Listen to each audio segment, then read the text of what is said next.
Faz o teu rosto aparecer no nosso rosto, Senhor.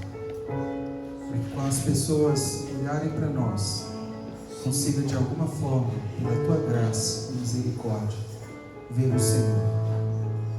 Nos desafia, Pai, a mudar, a nos transformar à tua imagem, à tua semelhança. Respeite a nossa humanidade, respeitando a nossa humanidade, mas ressaltando a nossa espiritualidade. Que esse mundo veja que o Senhor está vivo, vivendo nos nossos corações e através de nós. Onde nós colocarmos as plantas dos nossos pés essa semana, que seja uma oportunidade das pessoas te ver, te conhecer, te ouvir. Que as palavras principais que saiam da nossa boca sejam a anunciação dos teus valores, dos teus princípios, da tua lei, do teu evangelho. Faz isso em nós, em nome de Jesus. Amém. Pode se sentar, meus irmãos. Bom, estamos estudando as parábolas de Jesus, parábolas para a vida. Obrigado. Então, parábolas para a vida fala de algo que a gente está tentando tirar como lição para a nossa vida, para a nossa história de vida. E hoje eu vou falar do último trecho de Mateus 13. Então abra comigo em Mateus 13, 44.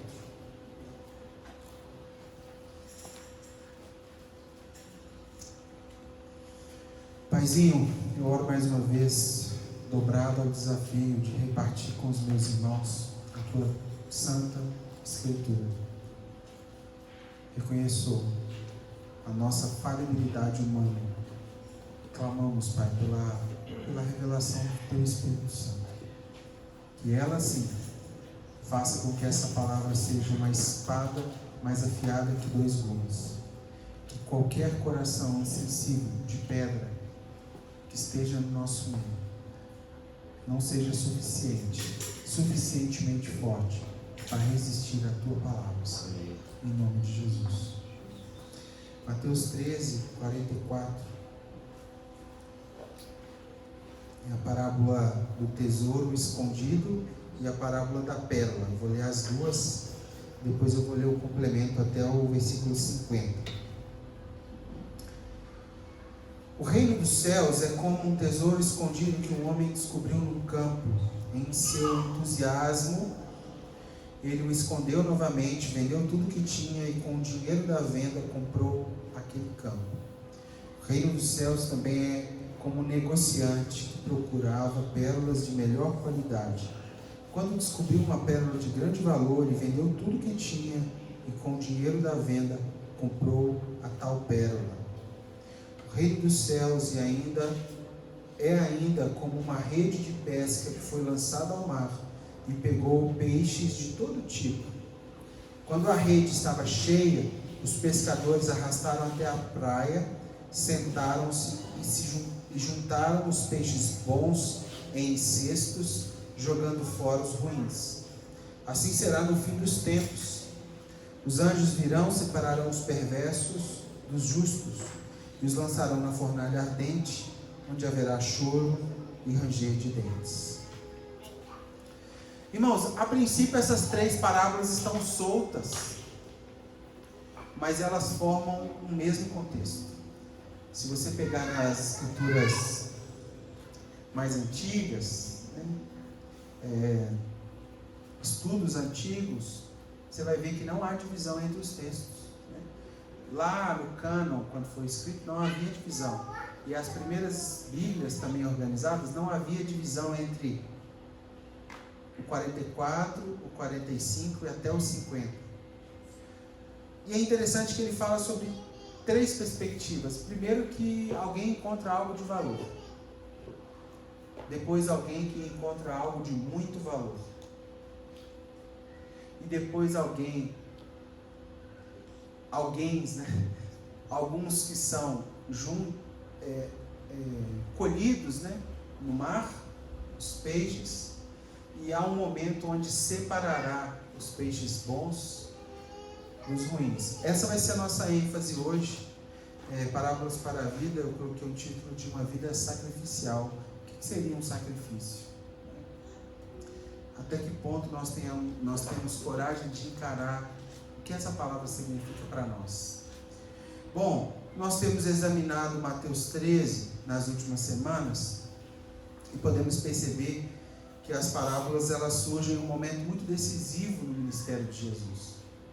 Ele começa a utilizar parábolas para justamente fazer com que aqueles bons entendedores entendam e maus entendedores não entendam. Ele começa a fazer uma separação, uma distinção entre a multidão que o seguia pelo que Jesus podia dar, daqueles que estavam seguindo por quem ele era. O povo está indo atrás, ele está multiplicando peixe, ele está curando pessoas. Chega um momento que ele põe o pé na porta e fala: opa, agora chegou a hora da peneira. E Mateus 13 é uma peneira. Jesus está peneirando os seus seguidores e ele começa a usar discursos mais pontuais sobre o fim dos tempos, sobre o que de fato tem valor na vida deles, o que de fato eles tinham coragem de perder. Toda vez que você observa Jesus fazendo isso, ele comunica um senso de urgência. Ele já começa a falar que os anjos virão separar os peixes bons dos ruins, e isso acontecerá com base naqueles que têm alguma coisa de valor e alguma coisa que sacrificou para encontrar esse reino que está preparado para nós desde antes da fundação do mundo. Jesus aqui, irmãos, ele está peneirando os seus seguidores por um propósito bem simples. Ser apenas um seguidor não daria mais para continuar a partir daqui. Os eventos que viria na sequência, os seguidores apenas não suportariam. Então, por amor aos seguidores, ele começa a passar uma peneira, frustrando principalmente os discursos e as intencionalidades dos seus seguidores. Quando nós perdemos Jesus de vista e começamos a colocar intenções e misturar o porquê estamos seguindo, tirando Jesus de alvo, a gente começa a colocar um tanto de motivo para aquilo. E é aí que nós podemos ser frustrados. Interessante que nada disso pegou Jesus de surpresa, porque, por exemplo, na parábola do semeador, ele falou sobre vários tipos de acolhimento dado à palavra.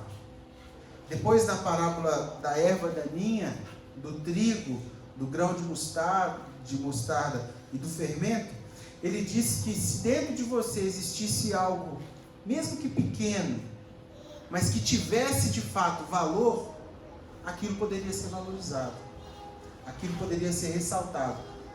Falou que o reino dos céus é comparado a um grão de mostarda, ínfimo, muito pequeno. E se você tiver, mesmo deste tamanho, ele poderia frutificar.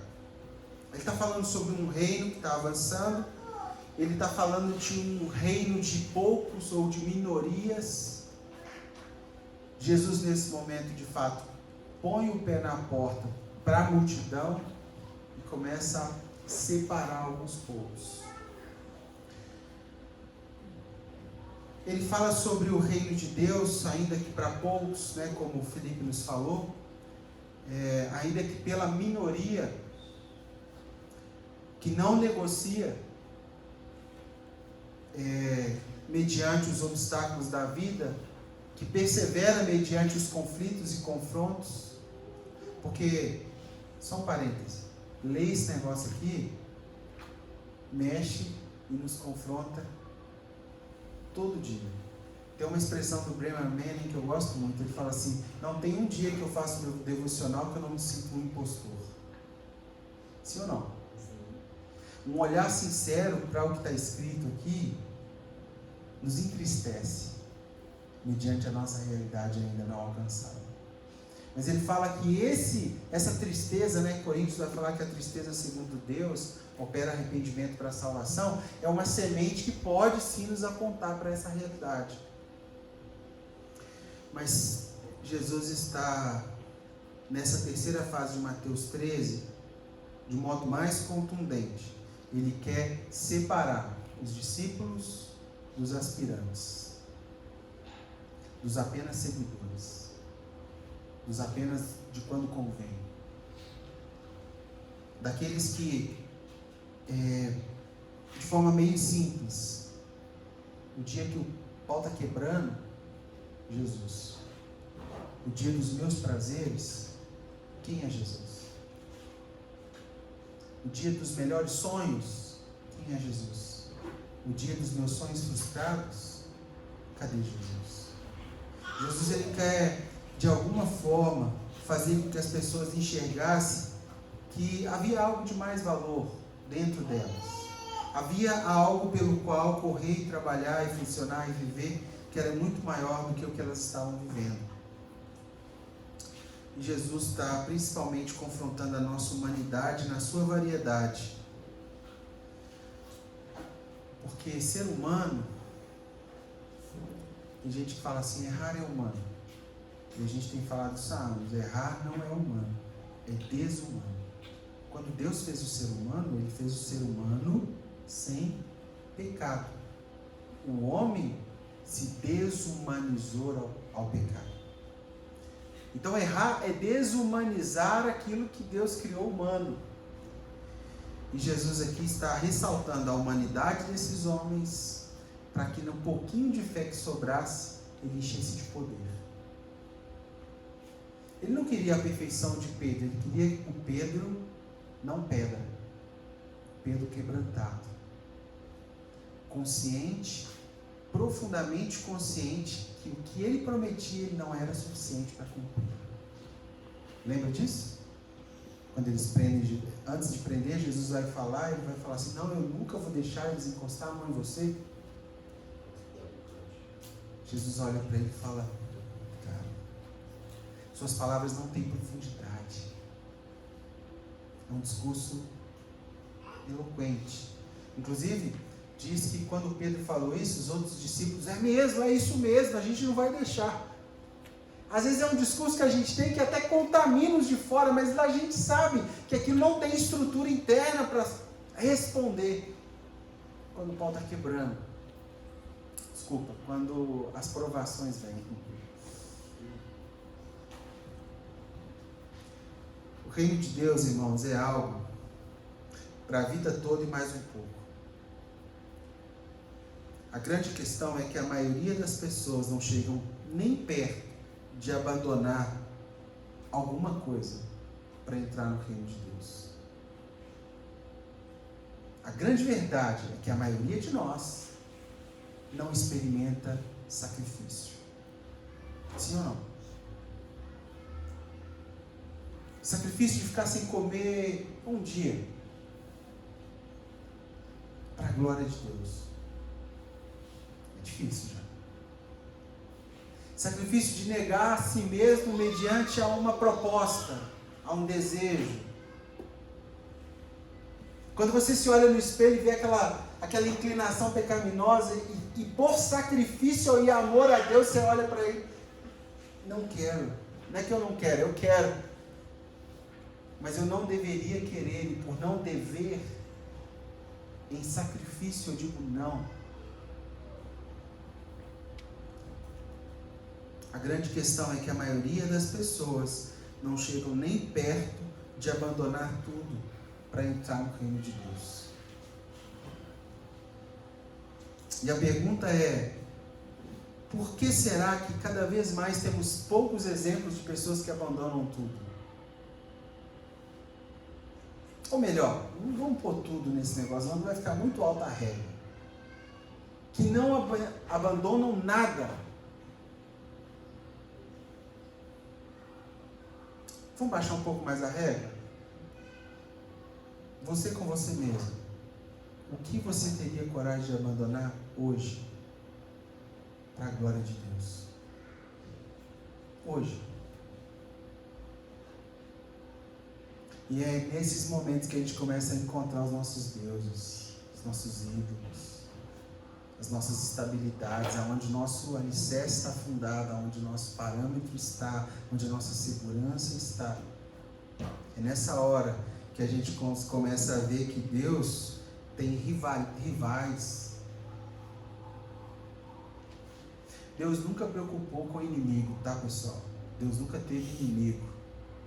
O inimigo sempre foi um inimigo nosso, mas nunca de Deus. Satanás não é capaz de chegar aos pés de ser chamado inimigo de Deus. Deus faz assim, ó. Morreu Satanás. Satanás é inimigo da nossa alma. Por quê? Porque ele nos tenta nos nossos desejos e inclinações carnais, pecaminosas. Sim ou não? Por que será que na nossa sociedade é muito difícil ver pessoas que têm uma vida sacrificial? Se o exemplo que temos é o Jesus sacrifício vivo. Se a bandeira do Evangelho é Jesus Cristo, Cristo não é nome. Cristo tem a ver com cruz. Me ajuda eu de português. Mas foi um nome acoplado ao nome de Jesus, Yeshua, pelo que ele fez. Ele nasceu com uma missão de cruz. Então Jesus, o Cristo. É como se a missão e a pessoa que ele é fosse uma coisa só. Na nossa cultura, o compromisso religioso é só um compromisso religioso. A reunião de domingo é só uma reunião de domingo. A atividade cristã funciona como um moderador da nossa vida social.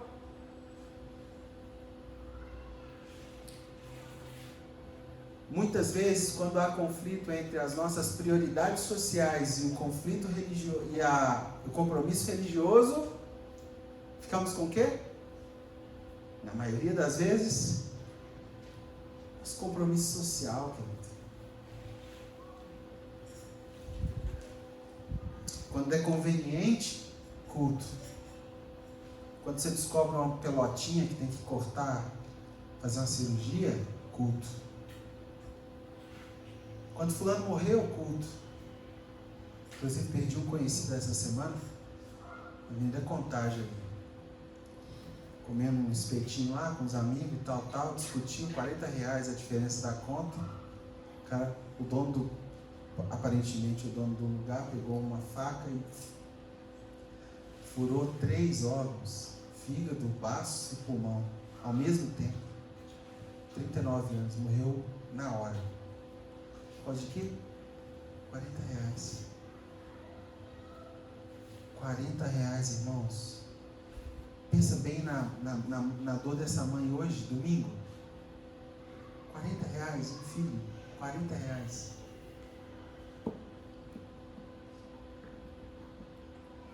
Esse mundo está muito louco, gente. Sim ou não? O nível que a gente está chegando de maldade. Sabia que isso sempre existiu na Bíblia, tá? Sempre existiu níveis de maldade, mundanidade, sempre existiu isso.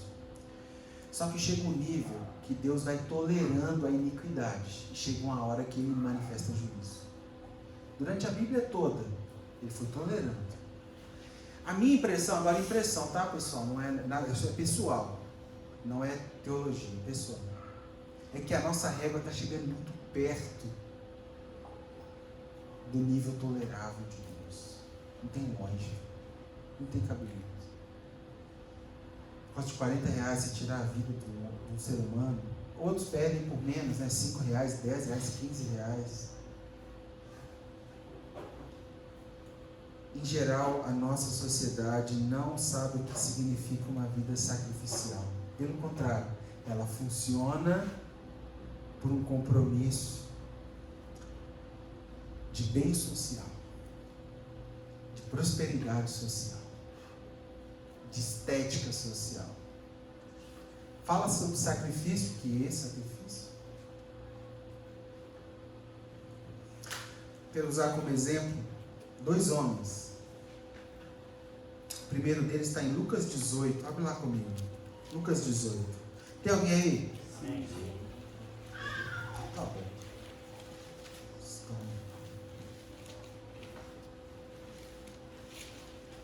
Aguenta só um pouquinho que vai valer a pena. O Igor Miguel fala que se a gente não sair triste daqui, o culto não foi bom. Constrangido.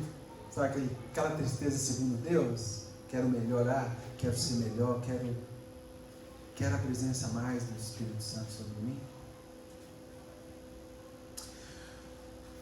Lucas 18, a partir do versículo 18. Certo homem de alta posição perguntou a Jesus: Mestre, bom mestre, que devo fazer para herdar a vida eterna? Por que me chama de bom? Perguntou Jesus. Apenas Deus é verdadeiramente bom. Você conhece os mandamentos: não cometa adultério, não mate, não roube, não dê falso testemunho, honre seu pai e sua mãe. O homem respondeu: tenho obedecido a todos esses mandamentos desde a juventude. Quando Jesus ouviu a sua resposta, disse: ainda há uma coisa que você não fez. Venda todos os seus bens, dê dinheiro aos pobres, então você terá um tesouro no céu. Depois venha e me siga. Primeira coisa que eu queria falar do homem rico é que ele é um de nós. Ele é alguém que conhecia a lei. Ele não é nenhum desavisado. Tecnicamente ele é um evangélico. Por quê? Ele não cometia adultério, ele não matava, não roubava. Acredito que não, né, gente? Ninguém aqui. Ok? Não dava falso testemunho. Isso aqui é difícil, mas acredito que não. E ele honrava pai e mãe, ou seja, era um cara acima da média na espiritualidade dele. Sim ou não? Só que Jesus identificou que havia alguém que governava o coração dele mais do que Deus. Como eu falei, qual é o seu rival? Quem rivaliza com Deus dentro de você? Deus tem adversários? Como se lá no...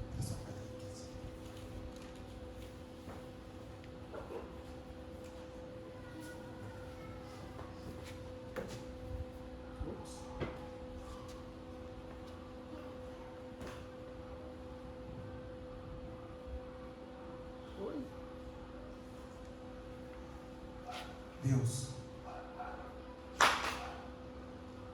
Lugar de Deus. Quem está sentado nesse lugar dentro de você hoje? Quem rivaliza querendo pegar esse lugar? Quem que você trabalha? Para quem você funciona todo dia, acorda, trabalha e senta aqui? Quem está sentado aqui, gente? Essa era a pergunta, essa era a tese que Jesus queria mostrar para esse homem, que não adiantava ele viver os mandamentos, ele dar testemunho, ele não roubar, não matar, não adulterar, se Deus não tivesse sentado aqui. E muitas vezes a gente vive como esse cara, o bom mestre, que não rouba, que chama de bom mestre, que acha que ele é bom, que fala que Jesus é bom, que dá testemunho, mas tem alguma coisa que nos governa. Quem está sentado no trono da sua vida hoje? Esse homem, ele queria um negócio, ele queria a eternidade. O problema é que ele queria tudo que ele tinha, mais a eternidade. Entendeu? Quando a gente começa a organizar a nossa vida e chamar Deus como passageiro, como um acessório, como uma proteção que nada vai dar errado. Quantos conhecem isso? Que isso, meu irmão, você anda com Deus, não vai dar errado não. Se esse raciocínio valesse para Jesus, hein? Jesus preso, Maria olhando para ele. Ontem eu fiquei sabendo da Lídia, a Rebeca me contando, achou super engraçado. A Lídia, para dar luz aos filhos, né? 2 de uma vez, e o Felipe lá tudo calmo. Calma, amor, vai dar tudo certo. A Lídia, Dá certo para quem? Não tem nada dando certo. Tá tudo dando errado. Você não tem noção do que eu estou sentindo aqui. Com Deus. Tem hora que com Deus é melhor dar errado do que dar certo, gente. Sim ou não? A Bíblia diz que uma mãe, quando está dando à luz, ela sente dores de parto. Mas quando o filho sai, ela olha no rosto, ela consegue anestesiar tudo que ela sofreu em benefício do que ela está vendo. Sabe o que o texto quer dizer? Vai valer a pena uma via sacrificial. No dia que a gente vê o rosto de Deus e Ele vê em nós um desejo profundo de agradá-lo, de honrá-lo. Não por uma estética religiosa, viu, gente? Existem homens maus, mas os piores são os religiosos. Não por uma estética religiosa, mas por amor, por devoção, por constrangimento. Entende isso? Quem está sentado aqui? Seu chefe? Seu emprego? Vou piorar um pouquinho. Sua esposa? Seu marido? Seus filhos? Qualquer pessoa que estiver sentado aqui, por melhor que ela seja, é um ídolo. É alguém em rivalidade com Deus. Se Jesus tivesse alguém sentado nessa cadeira, ele não tinha dado conta do desafio que tinha sido proposto para ele. Esse homem nos ensina mais uma coisa. O jovem rico. Ele é um homem que queria ter tudo, mais Deus. Só que Deus já sabia que ele era pobre. Hoje de manhã eu descobri isso. Quando Jesus fala que ao ouvir essas palavras o homem se entristeceu porque era muito rico, eu sempre achei que ele era muito rico de dinheiro e por isso ele foi embora, porque ele não queria vender tudo que tinha e dar aos pobres. Só que quando eu fui olhar no original a palavra muito rico, não é riqueza financeira, ou seja, não é porque ele tinha muitas posses. A palavra utilizada para rico aqui é uma palavra utilizada naquela época para alguém que era paupérrimo. Era alguém que só tinha dinheiro. Augusto Cury, né? Tem gente que é tão pobre, que a única coisa que tem é dinheiro. Era esse homem. É como se Jesus estivesse falando para ele o seguinte: eu sei que você tem dinheiro, mas você é pobre. E você está indo embora porque você reconhece que você é paupérrimo. Ele não foi embora porque ele tinha muito dinheiro e tinha que dar muito para os pobres. É porque ele já não tinha nada, porque lhe faltava Jesus. Adianta você colocar o marido sentado aqui? O marido é humano, sim ou não, gente? Amanhã ele pode tropeçar? Ele pode te deixar na mão? Ou se nada disso, ele pode morrer? E aí essa cadeira vai ficar como? Uma mulher é muito bom, uma esposa é excelente, mas ela pode nos deixar? E como ficará essa cadeira? Pergunta para a sua esposa ou para o seu esposo, qual que ela prefere, que você ame mais a ela ou mais a Jesus? Mediante a resposta, você pode descobrir a quem você está prestando culto. Entende isso? E é claro que um homem segundo o coração de Deus vai ir contra os desejos egoístas de outro ser humano. Pode acontecer. Mas se Deus estiver no governo da nossa vida, as coisas sairão melhor. Primeiro exemplo, um homem que queria tudo, incluindo Deus. Segundo exemplo, o homem que já tinha tudo e não tinha Deus. Lucas 19, um capítulo para frente, tem a história de Zaqueu. Todo mundo sabe a história, não precisa eu ler. Zaqueu era um homem baixo, de baixa estatura. Dizem que menos de 1,50 m. Então ele era um pequeno homem. E esse homem trabalhava... Hã? De seu tamanho? Não. 1,50 m, esse homem, ele trabalhava para o Império Romano. Ele era um judeu contratado pelo Império Romano para escravizar o povo judeu a pagar imposto. E ele cobrava os impostos e ficava com uma grande parte para ele. Havia uma mesinha lá, as pessoas iam pagavam. Dizem que ele era muito, tinha muita mesmo. E tinha muito porque ele tinha muito dinheiro corrupto. Dinheiro de corrupção mesmo. De fraude. De cobrar além do que é devido ou não repassar quem é de direito. Isso é corrupção também. E esse homem, que tecnicamente já tinha tudo, um dia ouviu falar que Jesus ia passar por ali.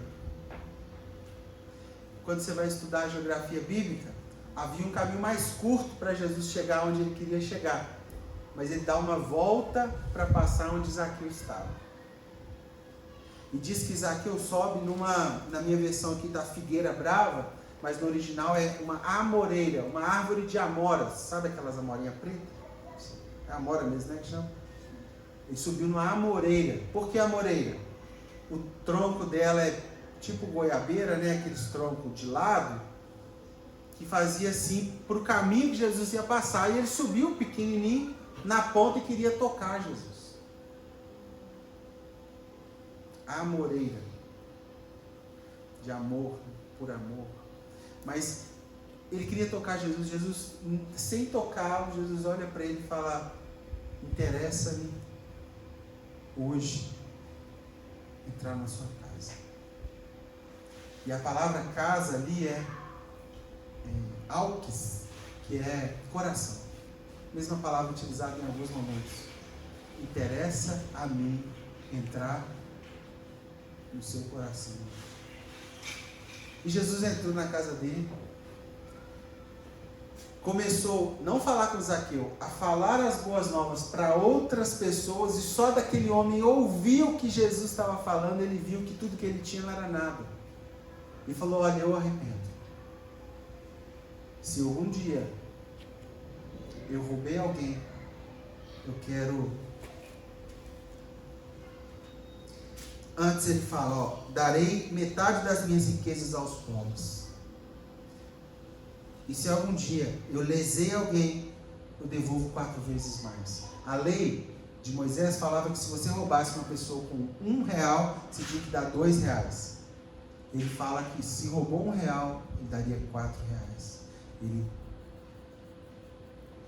dá um passo da lei. Olha que interessante, Lucas 18, o homem rico, que achava que era rico e não tinha nada. Lucas 19, o texto seguinte: um homem realmente rico de dinheiro, mas que tem uma postura totalmente diferente do que o jovem rico. Sem Jesus pedir para ele, ele já fala: eu quero dar metade aos pobres. Eu quero, se eu lesei alguém, dizem que Zaqueu ficou pobre, porque ele tinha lesado muitas pessoas. E ao dar 4 vezes, da metade que ele tinha para os pobres, a outra metade, quando ele começou a indenizar, não sobrou nada. Mas sobrou tudo.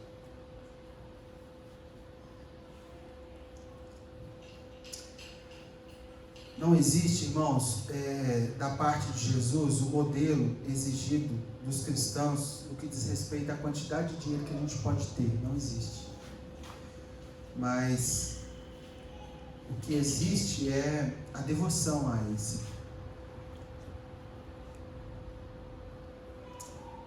esse objeto, ou a essa cédula, ou esse papel que não é neutro. Ontem eu ouvi o Ed René falando isso de novo. Dinheiro não é neutro. Paulo vai falar que o amor ao dinheiro é a raiz de todos os males, né? Aí a pessoa fala: o problema não é o dinheiro, é o amor ao dinheiro. Como se o dinheiro fosse neutro, tipo assim, pode ter, não tem problema. Mentira. Tem problema. Tem problema porque ele não é neutro. E a partir do momento que ele deixa de ser nosso escravo, ele não sabe agir de igual força ao nosso desejo. Ele sempre vai querer mais, mais, sempre mais, sempre mandar, sempre dar ordens.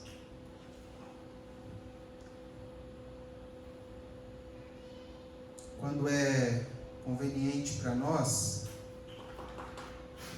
abrimos mão. Quando não é conveniente, quando nossa posição de temor pode nos causar a demissão do nosso trabalho, a gente puxa o freio de mão. Sim ou não? Quando num grupo social que você custou a ser parte, lhe propõe uma conduta ética cristã, e você começa a negociar assim, eu acho que é melhor o convívio, deixar isso aqui passar, do que o meu posicionamento ético cristão, você já está colocando muita coisa em jogo. Nosso objetivo como igreja, a igreja sempre foi minoria, ela sempre foi, qual que é o termo que a gente estava usando? Oposição, mínimo. Igreja sempre vai ser uma sementinha, sempre vai ser um grão de mostarda, ela sempre vai ser a pedra no sapato. Entende isso? E o dia que a gente perder essa característica de protestante, a gente pode perder a ideia de ser uma igreja. David, mas eu posso me socializar com todo mundo? Pode. Desde que isso não mude o temor e a sua prática de adoração ao verdadeiro Deus e a ofensa ao Espírito Santo. E ofenda o Espírito Santo. Por que a maioria de nós não consegue lidar bem com a palavra sacrifício? Quando você vira para uma mulher no casamento e fala assim, você vai se sacrificar pelo seu marido? Ela pula lá no meio da rua. Quê? Ah, para, senhor. Existe isso não. Existe isso mais não. Pergunto para uma mulher casada há mais de 10 anos aí, se ela não se sacrifica. Pergunto uma mãe se a partir do primeiro dia se ela não se sacrifica. Pergunta para um homem provedor, que luta para prover a feira da semana, se ele não se sacrifica. Se ele não deixa de tomar com um amigo, um café com um amigo, muitas vezes porque aquele dinheiro do café é o dinheiro da banana, da laranja. Eu ia falar da carne, mas da carne não está dando, né, gente? E nem da feira, né? Você vai comprar um quilo de tomate por R$20. Ah, eu prefiro comer carne, vou comprar R$20 de carne, porque, né, proteína. Para concluir, irmãos, Mateus 13, que a gente leu hoje, fala que o reino dos céus é um tesouro oculto, escondido no campo, onde certo homem achou, e transbordante de alegria. Não é assim, ai, pelo amor de Deus. Não. Transbordante alegria. Vai, vende tudo o que tem e compra aquele campo. Gente, essa parábola ela fala de uma descoberta. Uns têm, outros não.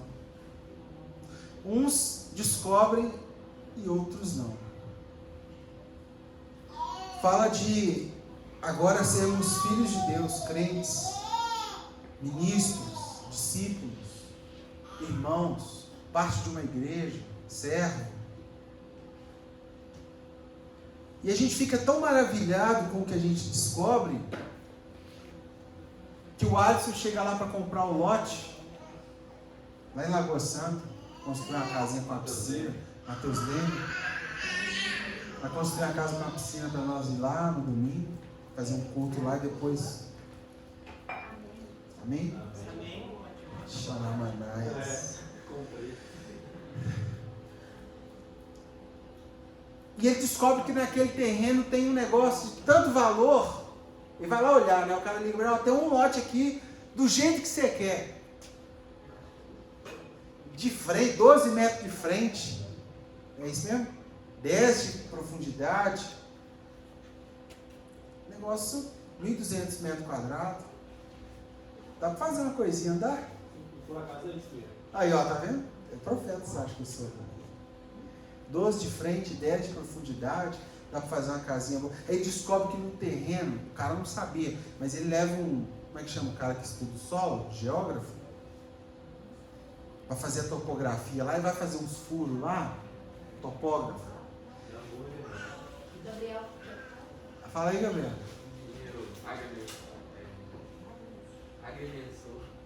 Engenheiro agrimensor. Esse é meu garoto. Ah, você escolhendo o professor Raimundo? Esse é meu garoto. Aí o cara vai furar lá e isso. O Alisson, chega aí, tem um negócio aqui. Você não vai acreditar.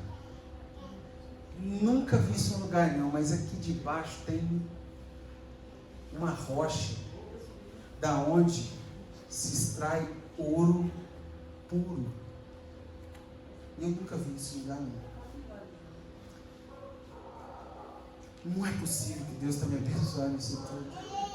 Ele vai no dono do lote e fala, quanto que é? O cara tinha pedido 100 mil, ele, não, pago. Pago tranquilo, tem esse dinheiro lá, tá sobrando. Não, é esse mesmo, eu pago. Só que o dono do lote, ele fala o seguinte, em vez de falar o valor, ele fala assim, olha, o que você tem? Aí ele fala, eu tenho um apartamento. Aí eu quero um apartamento.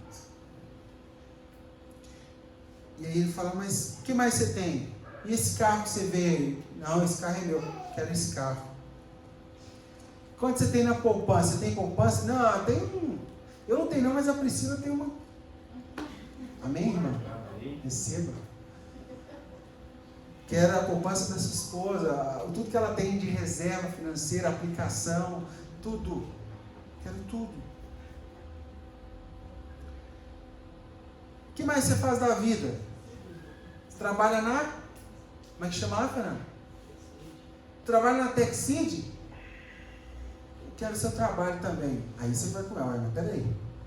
Já pegou meu apartamento, meu carro, minha reserva financeira, meu emprego.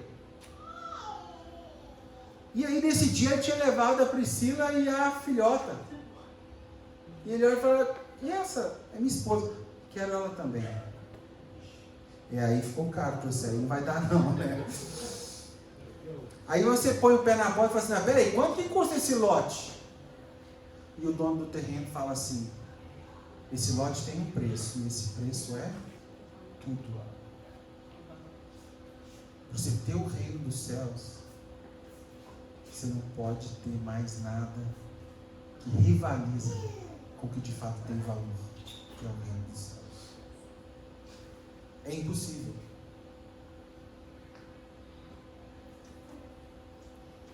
Você trabalha no final de semana? Trabalho. Não, eu sirvo na igreja, toco lá.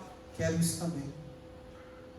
Para você ter o reino, você não tem que dar tudo.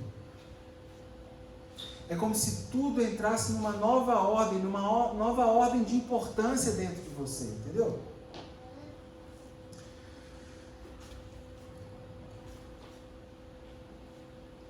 Mateus 13, 44 fala desse campo, mas fala também,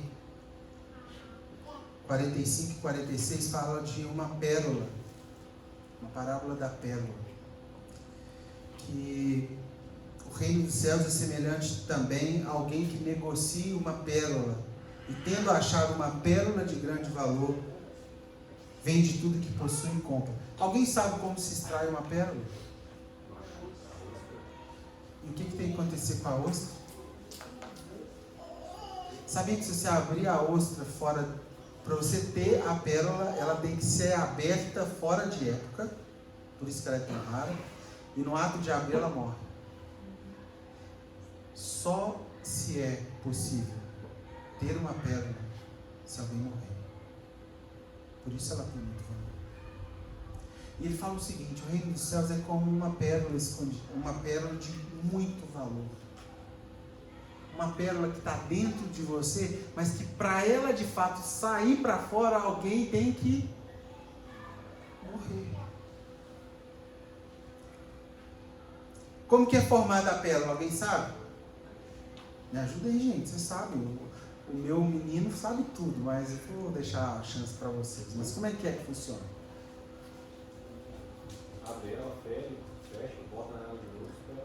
O molúsculo, né? Que é formado a pérola, recebe a invasão de um grão de areia. Esse grão de areia gera uma ferida profunda nela. E ela, para tentar neutralizar a ferida, ela vai lançando uma substância que vai gerando uma camada impenetrável, uma camada muito dura, para aplacar a dor que ela está sentindo. E aquele momento traumático de dor, ela começa a trabalhar ele a seu favor, para que algo que oferia se transforme em algo de grande valor. Olha que interessante.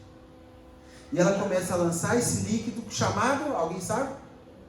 Aula de geografia hoje. Madrepérola. É um líquido... Geografia? Biologia, isso. Biologia. Geografia, já mudei. Eu estava no solo, agora já fui para biologia.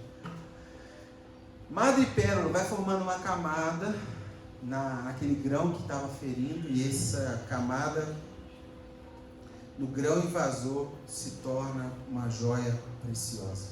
Sabe de que isso nos lembra?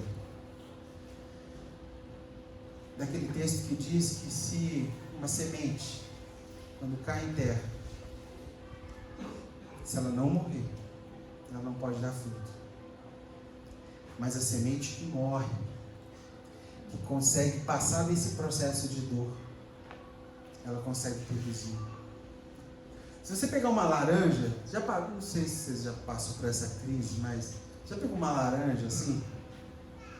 Aí você junta os caroços, e aí tem 5, 6, 7, 10 caroços. Às vezes a gente não percebe, mas o que é isso aqui, gente? É como se aquele caroço, cada um daquele caroço pudesse se tornar uma laranjeira. E cada caroço se tornando uma árvore de laranjas, dará várias laranjas que terão vários... Deu para entender isso? O que está dizendo é o seguinte: para experimentar o reino, essa semente da palavra que cai dentro de nós, ela tem que nos ferir a tal ponto que a gente precisa morrer, para que a semente desse reino floresça dentro de nós. E é que a gente consiga perceber que aquilo que pode ser produzido como fruto através disso é muito maior do que aquela laranja que estamos consumindo. A história diz que a cruz de Jesus foi a pérola pela qual ele precisou ser machucado. E quando, na sua dor mais terrível do corpo, degradação mais humilhante para um judeu, quando você vê o filme, se parece que a cruz era muito alta, né, que as pessoas não tinham acesso. Mas lembra daquele soldado que com uma estaca fere o lado de Jesus, né? Dizem que ele se converte quando cai a água e o sangue no rosto dele, ele cai de joelhos, se converte ao cristianismo protestante, ali já num protesto ao que Roma estava fazendo com Jesus. Mas voltando, a cruz, as pessoas acham que era muito alta. Ela não era tão alta, ela era numa altura suficiente para os pés do crucificado não tocar o solo, mas não era aquele negócio assim, que tinha que olhar para cima. Era colocado em praça pública, para que todo mundo passasse e tivesse acesso ao que estava acontecendo. Era uma lição social, a crucificação de prisioneiros. E Jesus, cravado naquela cruz, de forma mais degradante possível, as pessoas debochando, cuspindo, batendo na face dele. Ele nu. Outra coisa que mudaram, né? Todo ladrão, todo crucificado era crucificado nu, com suas partes íntimas à vista, para ser um vexame. Para um judeu que usa roupa de manga comprida até hoje, então você imagina ele ficar nu. E ele, em profunda vergonha e dor, suportou a cruz. Não fez caso daquela vergonha, a fim de que dela surtisse algo de muito valor. Por que Jesus conseguiu isso, gente? Porque ele experimentou, ele viu um reino que era maior do que tudo que podia ter nesse mundo. Jesus, ele foi desnudado por nós. Ele se fez pobre por nós. Existia alguém mais rico do que Jesus? Quem é o Criador do mundo? Deus. Se Deus era o Pai de Jesus, tudo que tinha, tudo que existe, foi herdado pelo Filho. Existia alguém mais rico do que Jesus? Ele se tornou pobre, alguém desprovido de todo recurso humano, a fim de que nós pudéssemos ter algum valor nele. Quero finalizar com alguns textos. Abre comigo, Efésios 2:1. Paulo está dizendo para nós, há uma igreja madura, né? Éfeso, a igreja em Éfeso. Efésios 2:1.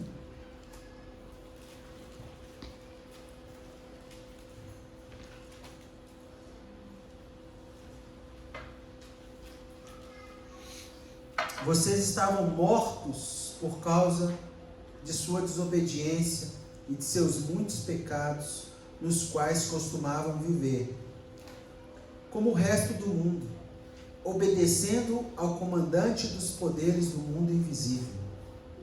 Ele é o Espírito que opera no coração dos que se recusam a obedecer. Todos nós vivíamos desse modo, seguindo os desejos ardentes e as inclinações de nossa natureza humana. Éramos, por natureza, merecedores da ira como os demais. Mas Deus é tão rico em misericórdia e nos amou tanto que, embora estivéssemos mortos por causa de nossos pecados, Ele nos deu vida juntamente com Cristo. É pela graça que vocês são salvos, pois Ele nos ressuscitou com Cristo e nos fez sentar com Ele nos domínios celestiais, porque agora estamos em Cristo Jesus. Se aqui está falando que nós agora estamos sentados com Cristo, o que Cristo tem? Cristo tem tudo. O que nos falta? Se ainda nos falta algo, é porque não estamos sentados com Cristo. Entende isso? Ainda não temos consciência de tudo que temos, do quanto temos, do quanto somos. O outro texto é 2 Coríntios 5:15. 2 Coríntios 5:15. Ele morreu por todos, para que os que receberam sua nova vida não vivam mais para si mesmos, mas para Cristo, que morreu e ressuscitou por eles.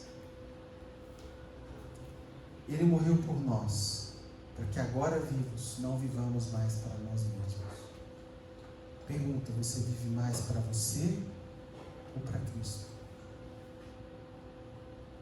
A sua agenda tem mais encontros para você ou para Cristo? Último texto, 1 Pedro 1,18. 1 Pedro 1,18.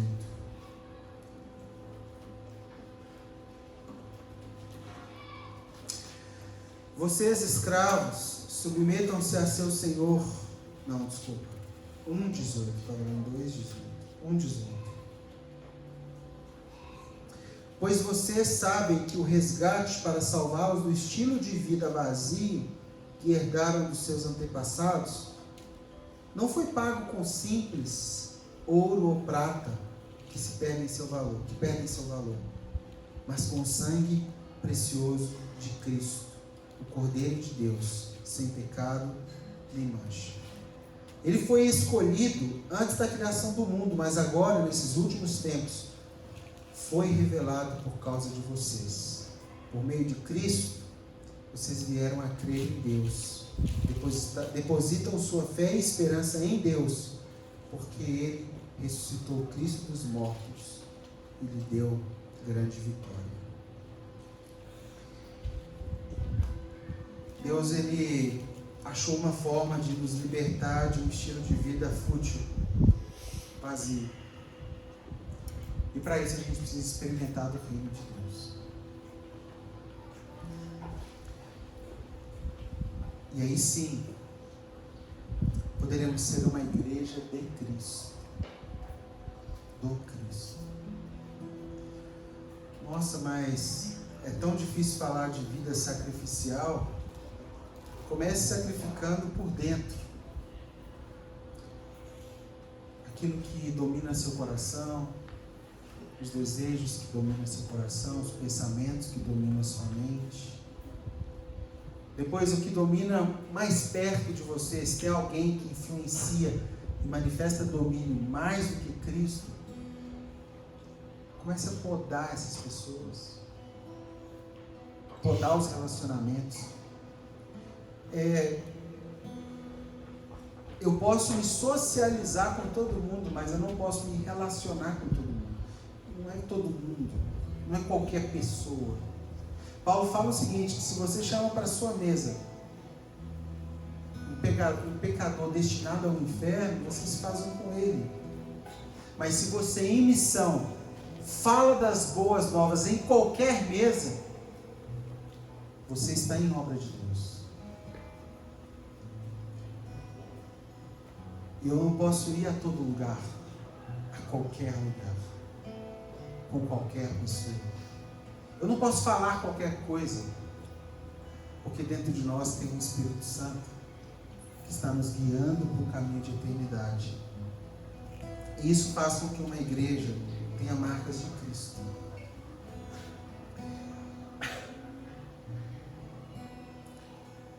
Cristo esse que o seu maior sucesso foi, lembra do carro? Já contei essa, né? Cristo, adesivo do carro. Um dia vamos fazer uma série só sobre adesivos de carro. Cristo, a razão do meu sucesso. Aí eu parei do lado, abri o vidro, sem chacotear, sem temor, querendo compartilhar o temor. Perguntei para a pessoa assim: olá, tudo bom? Tudo bom? Cristão? Eu também sou. Só uma pergunta para a gente pensar: qual foi o dia de maior sucesso de Cristo? Qual o parâmetro de sucesso você está colocando na conta de Jesus? Porque o dia de maior sucesso de Cristo foi a morte de cruz e redenção do mundo. A ressurreição dele para redimir o mundo, uma humanidade do seu fútil procedimento. Aí a gente faz planos desse mundo, coloca Jesus como o penhor dos nossos planos e fala que o sucesso desse mundo é o de Jesus. Não. O sucesso de Cristo foi morrer na cruz. O sucesso de Cristo foi ressuscitar ao terceiro dia, ressuscitando assim toda uma humanidade de um fútil jeito de viver, de um pequeno. Nem tudo é pecado, tem coisa que é pequeno. Não está errado, mas não convém porque é pequeno, perto do que você pode ter, entendeu? Eu quero ser livre do fútil jeito de viver. Foi para isso que Cristo veio. E eu queria cantar e orar essa canção com você por causa disso. Reconhecendo o que Cristo fez e reconhecendo a nossa necessidade de viver um estilo de vida sacrificial do Cristo. Amém? Amém mesmo? Amém. Vamos nos colocar de pé. O de cruz, que ela um dia fugiu como emblema de vergonha e dor. Mas contemplo esta cruz, porque nela Jesus deu a vida por mim, pecador. Sim, eu amo a mensagem da cruz, até morrer eu a vou proclamar.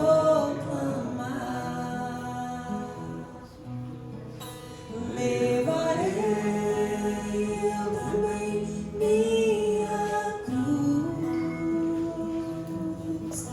até por uma coroa trocar.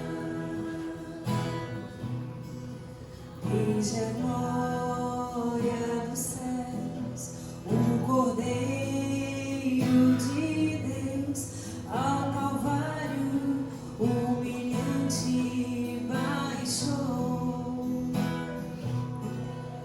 Essa cruz tem pra mim atrativo sem fim. Ela, Jesus me salvou. Sim, eu amo a mensagem da cruz, até morrer eu a vou proclamar. Levarei eu também minha cruz, até por uma coroa trocar. Nessa cruz padeceu e por mim já morreu meu Jesus para dar-me o perdão. Eu me alegro na cruz, dela vem graça e luz para minha santificação.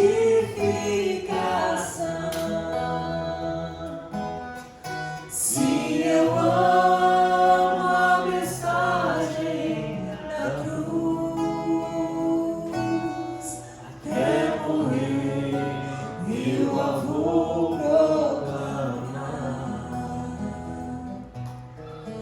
Levarei eu também minha cruz, até por uma coroa trocar. Eu aqui com Jesus, a vergonha da cruz, quero sempre levar e sofrer. Cristo vem me buscar e com Ele doar uma parte da glória de ter. Se eu amo a mensagem da cruz, até morrer eu a vou proclamar. Levarei também minha cruz, até por uma coroa trocar. Levarei eu também minha cruz, até por uma coroa trocar.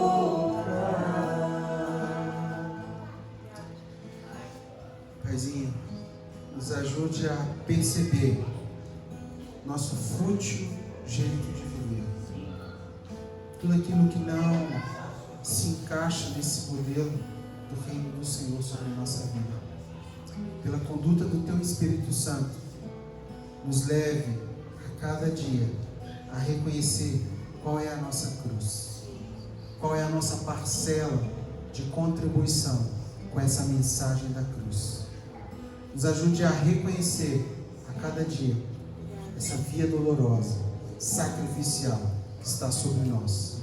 Não porque nós gostamos do sofrimento, mas porque nós anunciamos o que virá após, o reino que nos está preparado, a ressurreição plena em Cristo, a vida eterna, hoje e para todos sempre. Pai, eu oro como Paulo orou, com temor. Esses símbolos que estão nas nossas mãos representam o sangue de Cristo, o corpo dele. Pai, eu não posso imaginar o quanto custou para o Senhor ver o teu filho naquela cruz. Mas a tua palavra diz que em Lucas 22 ele ansiosamente chamou os discípulos para cear, e com o cálice nas suas mãos e o pão em suas mãos, ele simbolizou sua morte e ressurreição. Uma nova aliança, lembrada pelo apóstolo Paulo em 1 Coríntios 11, que diz que também devemos transmitir aquilo que recebemos do Senhor. Lembrar da noite que ele foi traído, onde tomou o pão, agradeceu, partiu e disse que aquele era um símbolo, uma demonstração do corpo dele que seria partido. E falou para a igreja fazer isso em memória dele. Da mesma forma, ele tomou um cálice, disse que esse cálice representa uma nova aliança confirmada em cada gota de sangue que caiu do corpo dele. E que para nós, como igreja cristã, a igreja de Cristo, toda vez que nós bebêssemos desse cálice e comêssemos desse pão, nós anunciaríamos que a morte do Senhor não foi em vão, até que Ele venha.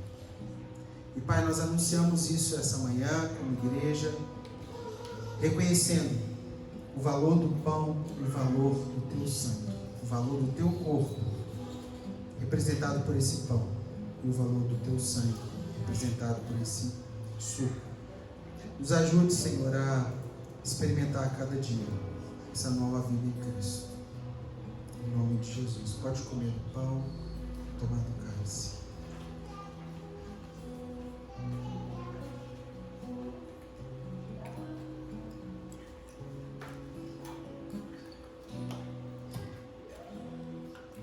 Obrigado, Senhor. Obrigado por não ter desistido. Quando o Senhor orava sozinho no Getsemane, mesmo abandonado pelos seus 3 amigos, o Senhor não desistiu. Mesmo grudado naquela cruz, o Senhor não desistiu. Tua palavra diz que aquele que perseverar até o fim será salvo. Obrigado, Senhor, por essa manhã especial, por essa palavra, por essas músicas, por essas orações, pela vida dos meus irmãos. Que nós, como família, expressão da família do Senhor na terra, consigamos de alguma forma manifestar a tua igreja, a igreja de Cristo, nos nossos dias. Amém? Irmão, senta só um minutinho, os avisos.